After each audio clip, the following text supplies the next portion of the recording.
Salah satu cara mencintai Nabi Muhammad Shallallahu Alaihi Wasallam adalah dengan cara mencintai siapa saja dan memaafkan siapa saja yang pernah menyakitimu.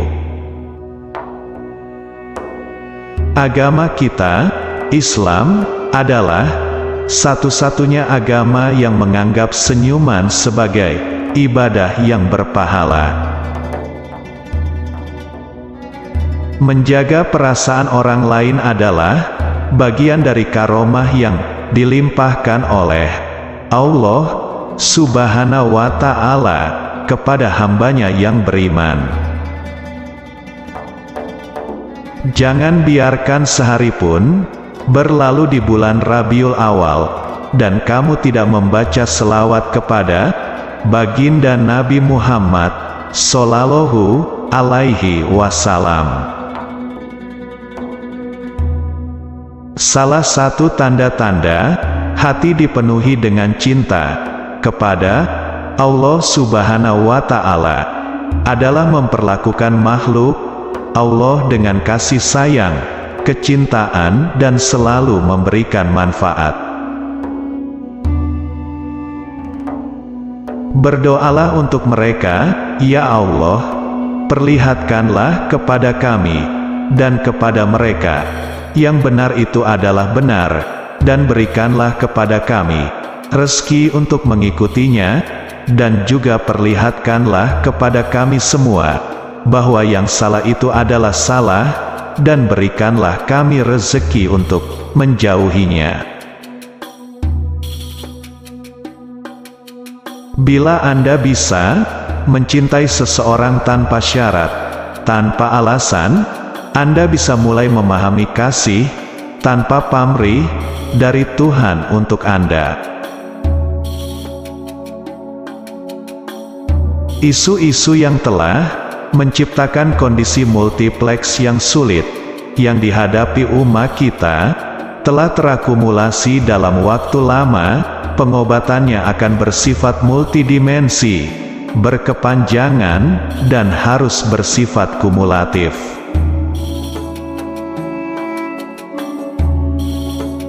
Seranganmu terhadap pribadi orang yang berbeda denganmu tidak menunjukkan benarnya pendapatmu, sebagaimana itu juga tidak membuktikan salahnya pandangan orang yang berbeda denganmu. Justru terkadang itu menunjukkan kelemahan dirimu. Jika syaitan itu tidak pernah putus asa untuk memasukkan kita ke dalam neraka, bagaimana kamu boleh berputus asa untuk masuk ke dalam surga?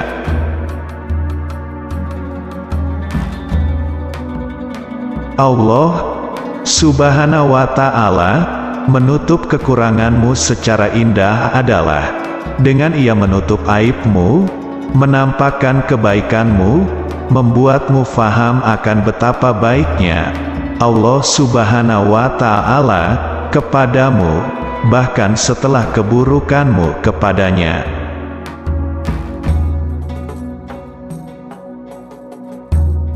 Kalimat la ilaha illallah menyatukan kita semuanya. Orang yang mencintai Allah tidak akan pernah membenci siapapun, termasuk orang kafir sekalipun. Lebih dari itu, dia juga tidak akan membenci saudara-saudaranya se-Islam, meskipun sebagian mereka telah mengkafirkan dirinya.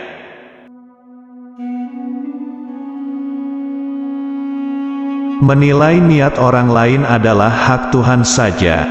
Kami tidak memiliki hak ini, dan ini adalah perilaku yang buruk dengan Tuhan.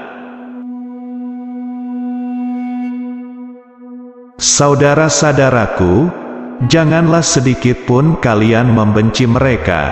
Orang yang benar dan jujur dalam mencintai Allah dan Rasul-Nya tidak akan pernah membenci.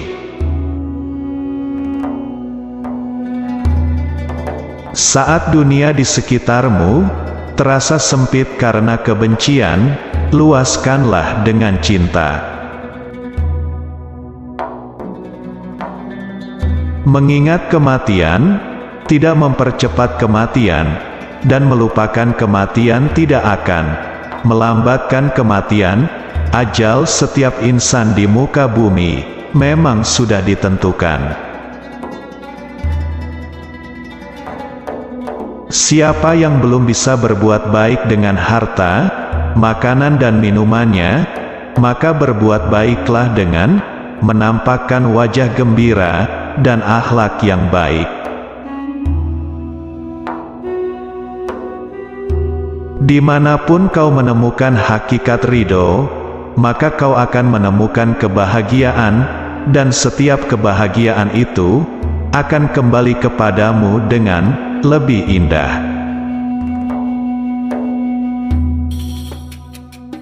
Riya adalah tanda kosongnya hati seseorang dari keagungan Allah Subhanahu wa Ta'ala. Jika hatimu bisa penuh dengan keagungan Allah Subhanahu wa Ta'ala, untuk apa kau butuh orang lain melihat amal perbuatanmu? Apakah kamu puas jika mereka melihat amalanmu? Apakah kamu puas jika mereka mengetahui apa yang kamu perbuat?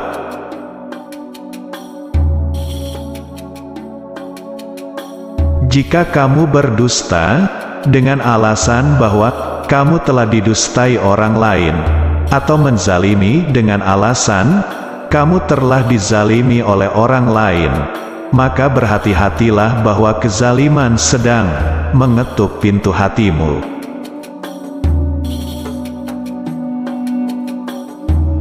Kita sering mendengar kalimat mati di jalan Allah, tetapi ada apa dengan hidup di jalan Allah? Hidup di jalan Allah lebih sulit jihadnya, lebih berat cobaannya, dan lebih panjang kesulitannya, apalagi di zaman fitnah. Barang siapa yang hidup di jalan Allah, maka dia akan mati di jalan Allah.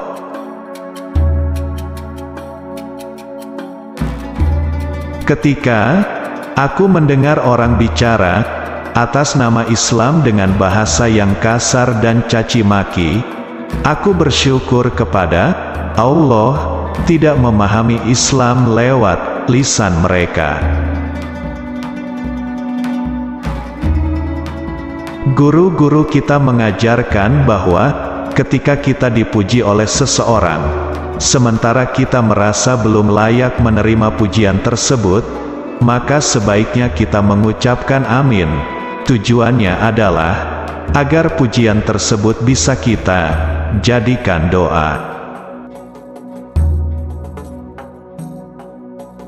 Jika tanganmu pendek untuk membalas kebaikan seseorang, maka panjangkan lisanmu untuk selalu mendoakannya.